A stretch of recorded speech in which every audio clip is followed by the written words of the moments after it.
ಒಬ್ಬ ಜವಾಬ್ದಾರಿ ಸ್ಥಾನದಲ್ಲಿರ್ತಕ್ಕಂಥ ಸುಬ್ರಹ್ಮಣ್ಯರವರು ಯಾವುದೇ ಪತ್ರಕರ್ತರು ಅಥವಾ ಸಮಾಜಮುಖಿ ಕೆಲಸ ಮಾಡ್ತಕ್ಕಂಥವರು ಪ್ರಶ್ನೆಯನ್ನು ಕೇಳಿದಂಥ ಸಂದರ್ಭದಲ್ಲಿ ಸಮಂಜಸವಾಗಿ ಉತ್ತರವನ್ನು ಕೊಡ್ತಕ್ಕಂಥದ್ದು ಅವರ ಕರ್ತವ್ಯ. ಇಂಡಿಯನ್ ಟಿ ವಿ ಹಿಂದೆ ಅವ್ರ ಮೇಲೆ ಒಂದು ವರದಿಯನ್ನು ಮಾಡಿದಂತೆ.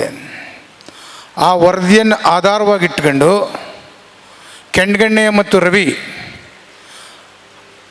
ಆಂಜನೇಯ ಸ್ವಾಮಿ ಬಲಭಾಗದಲ್ಲಿರ್ತ ಕನ್ನಡ ಸಾಹಿತ್ಯ ಪರಿಷತ್ತಿನ ಒಂದು ಕೊಠಡಿ ಬಿರುಕು ಬಿಟ್ಟಿರ್ತಕ್ಕಂಥ ಬಗ್ಗೆ ಅವರನ್ನು ಕೇಳಲಿಕ್ಕೆ ಹೋಗಿದ್ದಾರೆ.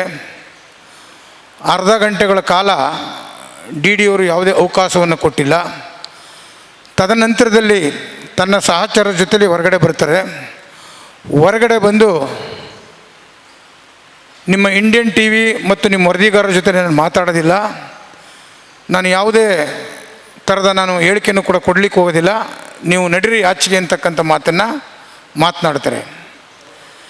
ಕೆಂಡಗಣ್ಣ ಸ್ವಾಮಿ ಮತ್ತು ರವಿಯವರವರನ್ನು ಇಲ್ಲ, ನಮಗೆ ನಾವು ಹಳೆ ವಿಚಾರ ಏನು ತಗೊಂಡು ಬಂದಿಲ್ಲ, ಹಳೇದು ನಿಮ್ಮದು ಕೋರ್ಟಲ್ಲಿದೆಯೋ ಅದೇನಿದೆಯೋ ನಮಗೋದಕ್ಕೂ ಸಂಬಂಧ ಇಲ್ಲ, ಇವತ್ತೇನು ಸಮಸ್ಯೆ ಇದೆ ಈ ಸಮಸ್ಯೆ ಬಗ್ಗೆ ನಮಗೆ ಪ್ರತಿಕ್ರಿಯೆ ನೀಡಿ ಅಂತಕ್ಕಂಥ ಮಾತನ್ನು ವ್ಯಕ್ತಪಡಿಸಿದಾಗ ಏಕಾಏಕಿ ರವಿಯನ್ನು ಜಾತಿಯ ಹೆಸರಿನಲ್ಲಿ ನೀನು ಒಬ್ಬ ನಿನಗೆ ಈ ಒಳಗಡೆ ಬರಲಿಕ್ಕೆ ಯಾವ ಅರ್ಹತೆ ಇದೆ ಅಂತಕ್ಕಂಥ ಮಾತನ್ನು ಭಾಳ ಹಗುರವಾಗಿ ಜಾತಿಯನ್ನು ಹಿಡ್ಕೊಂಡು ಮಾತನಾಡಿರ್ತಕ್ಕಂಥದ್ದು ಕೆಂಡಗಣ್ಣೆಯವರು ಕೂಡ ಸಾಕ್ಷಿಯಾಗಿದ್ದಾರೆ.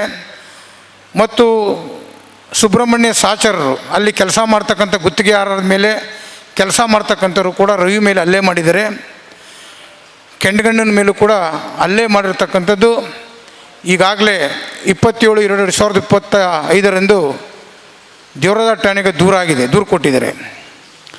ಆ ದೂರು ಕೊಟ್ಟಿದ್ದರೂ ಕೂಡ ನಮ್ಮ ಜಿಲ್ಲಾ ಆಡಳಿತವೇ ಆಗಲಿ ಅಥವಾ ಜಿಲ್ಲಾ ನಮ್ಮ ವರದಿಗಾರರ ಸಂಘದ ಕೆಲವರು ಮಾತ್ರ ಪರವಾಗಿ ನಿಂತಿರ್ತಕ್ಕಂಥ ಮಾಹಿತಿನೂ ಕೂಡ ನಾನು ನೋಡಿದೆ. ನಾನು ಪತ್ರಿಕಾ ಮಾಧ್ಯಮದವ್ರ ಸಂಘಟನೆ ಅಧ್ಯಕ್ಷರು, ಉಪಾಧ್ಯಕ್ಷರು, ಮಾಜಿ ಅಧ್ಯಕ್ಷರುಗಳು ಕೆಲವರು ಕೆಂಡಗಣ್ಣ ಸ್ವಾಮಿಗೂ ಮತ್ತು ರವಿಯವ್ರಿಗೂ ಸಪೋರ್ಟ್ ಮಾಡಿರ್ತಕ್ಕಂಥ ಮಾಹಿತಿನೂ ಕೂಡ ಪಡೆದೆ.